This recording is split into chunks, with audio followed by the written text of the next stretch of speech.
মোক পইচা দিয়া বুলি ক'ৰবাত আছে নেকি ক'ৰবাত আছে নেকি গোটেই প্ৰতিবেদন মই উল্টে মই সেইবিলাক ক'বলৈ নাযাওঁ এতিয়া বেলেগ পাৰ্টিলৈ গুচি গ'ল APSC কেলেংকাৰীৰ প্ৰকৃত খলনায়ক দুজন হ'ল তৰুণ গগৈ ডাঙৰীয়া আৰু হিমন্ত বিশ্ব শৰ্মা ডাঙৰীয়া আৰু আটাইতকৈ ডাঙৰ খলনায়কজনৰ নাম হিমন্ত বিশ্ব শৰ্মা প্ৰত্যেকটো কেলেংকাৰীৰ ক্ষেত্ৰতে সেইটো লুই বাৰ্জাৰ হওক সেইটো আপোনাৰ 1000 কোটি টকাৰ এনচি হিলছ কেলেংকাৰী হওক সেইটো আপোনাৰ টাটা কেলেংকাৰী হওক এই আপোনাৰ কংগ্ৰেছৰ মানুহজনক হত্যা কৰা কি নাম আছিলে শৰ্মা উজান বজাৰৰ সেই কেলেংকাৰী হওক বা মানুহৰ পৰা এক্সটৰ্শন কৰা প্ৰত্যেকটো কাগজ অসমৰ ৰাজনীতিত আগতে এতিয়ালৈকে প্ৰত্যেকটো কাগজ নাইকিয়া কৰি দিব পৰা যিজন মাফিয়া ৰাজনীতি সেইজনৰ নামে হ'ল হিমন্ত বিশ্ব শৰ্মা আৰু সেই হিমন্ত বিশ্ব শৰ্মাই এই APSC কেলেংকাৰী আটাইতকৈ ডাঙৰ খলনায়ক কিন্তু আজি হিমন্ত বিশ্ব শৰ্মাৰ নাম ইয়াত আলোচনা হোৱা নাই আলোচনা হৈছে গৌৰৱ গগৈৰ নাম আলোচনা হৈছে কমল কুমাৰ মেধিৰ নাম আলোচনা হৈছে কি নাম এই ফ্ৰড কি নাম দুলাল বৰাৰ নাম কিন্তু এই কেলেংকাৰীৰ প্ৰকৃত খলনায়ক হিমন্ত বিশ্ব শৰ্মা আৰু লগত এই কেলেংকাৰীৰ মূল পৃষ্ঠপোষক হিমন্ত বিশ্ব কি কয় তৰুণ গগৈ ডাঙৰীয়া আৰু দুজন মানুহ আছে এজন হ'ল বৰাক উপত্যকাৰ মন্ত্ৰী গৌতম ৰয় আৰু এজন মন্ত্ৰী আছে সেই মন্ত্ৰীজনৰ নাম নকওঁ এতিয়াও ৰাজনীতিত সক্ৰিয় আৰু এজন মন্ত্ৰী এই কেলেংকাৰীৰ পৃষ্ঠপোষক আছিলে মই নামটো ক'ব খোজা নাই আপোনালোকে জানে আপোনালোকে উলিয়াব নেকি তো হিমন্ত বিশ্ব শৰ্মাৰ নাম উলিয়াব নুলিয়াই আপোনালোকে মই জানো হিমন্ত বিশ্ব শৰ্মাৰ নামটো আজি আটাইতকৈ ডাঙৰকৈ মই চিঞৰি গৈছোঁ এজন বিধায়কে এই কেলেংকাৰী আটাইতকৈ বেছিকৈ কষ্ট কৰা মানুহজন মই জেলত গৈছোঁ মই এই কেলেংকাৰীৰ তদন্তৰ পুৰা CBI তদন্ত আৰু গোটেই কেলেংকাৰীৰ তদন্ত কৰোৱাৰ ব্যৱস্থা কৰিছোঁ মই আৰু এই কেলেংকাৰীৰ বিৰুদ্ধে আটাইতকৈ যুঁজা মানুহজনে কৈছোঁ যে এই কেলেংকাৰী আটাইতকৈ ডাঙৰ খলনায়কজনৰ নাম হ'ল হিমন্ত বিশ্ব শৰ্মা কিন্তু এইটো কাইলৈ নোলায় এইটো আজি নোলায় এইটো আপুনি দিয়াৰ ব্যৱস্থা গ্ৰহণ কৰক APSC কেলেংকাৰীটো অসমৰ ইতিহাসত নোহোৱা নোপোজা ধৰণৰ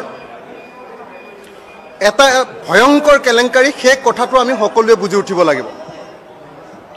এইটো মানে বেলেগ সৰু সুৰা কেলেংকাৰীৰ নিচিনা নহয় এটোৱে মানে গোটেই সিস্টেমটোক ভাঙি চিঙি শেষ কৰি পেলাইছিলে মানে APSC কেলেংকাৰীটো কৰিবৰ কাৰণে আচৰিত ধৰণে মানে APSCৰ নিচিনা য'ত মানে অসমৰ আটাইতকৈ গুৰুত্বপূৰ্ণ পদবীবিলাকত চাকৰি দিবৰ কাৰণে হোৱা পৰীক্ষা সেই পৰীক্ষাটোত নকল বহি বনাই লোৱা হৈছিলে মানে গোটেই কাৰবাৰটোৱে এনেকুৱা আছিলে যে ই গোটেই সিস্টেমটোক গোটেই পৰীক্ষা সিস্টেমটোক ভাঙি চিঙি শেষ কৰি পেলাইছিলে গতিকে সকলোৱে এটা কথা মনত ৰাখিব লাগিব যে APSC কেলেংকাৰীটো কৰিবৰ কাৰণে তেনেকুৱা এটা কেলেংকাৰী কৰিবৰ কাৰণে অকল এজন ৰাকেশ পালেই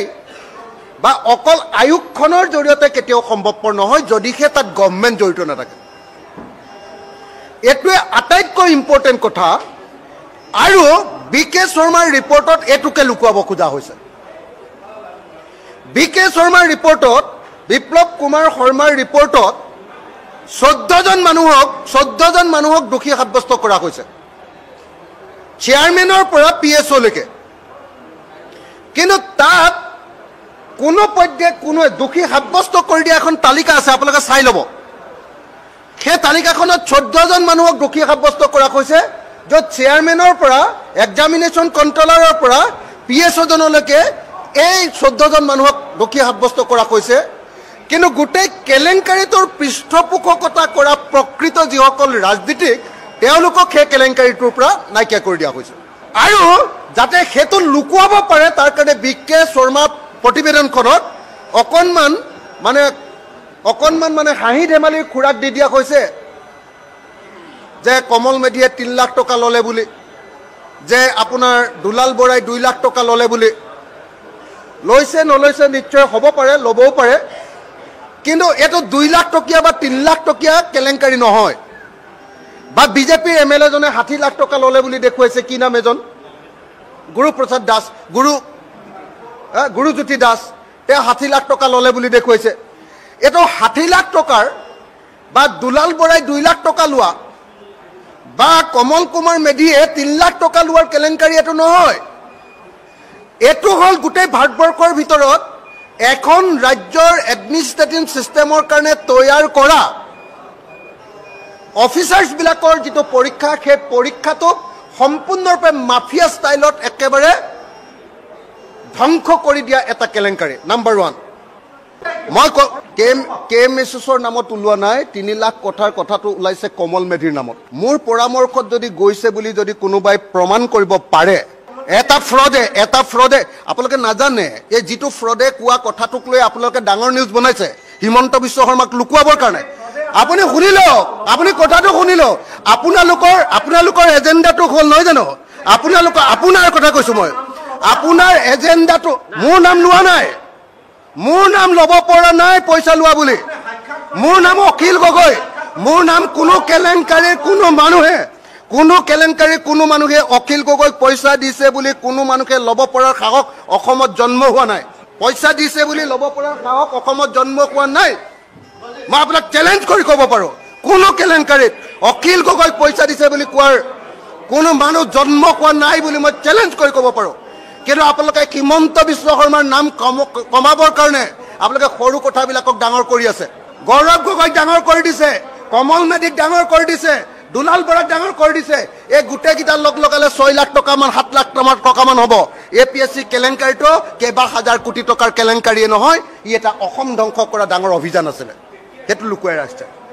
হিমন্ত বিশ্ব শৰ্মা এপিএসসি কেলেংকাৰী সৰ্বাধিনায়ক হিমন্ত বিশ্ব শৰ্মা আটাইতকৈ ডাঙৰ খলনায়ক এপিএসসি কেলেংকাৰী এইটো আপোনালোকে আজি প্ৰকাশ কৰক তেতিয়াহ'লে মই মানিম যে আপোনালোকে ঠিকই আছে নহ'লে 2 লাখ 3 লাখ টকীয়া কথাক লৈ এনে হাল্লা হুলস্থুল কৰি থাকি লাভ নাই আৰু অখিল গগৈ চ্যালেঞ্জ কৰি কাৰো লাভ নাই অখিল গগৈ পইচা নাখায়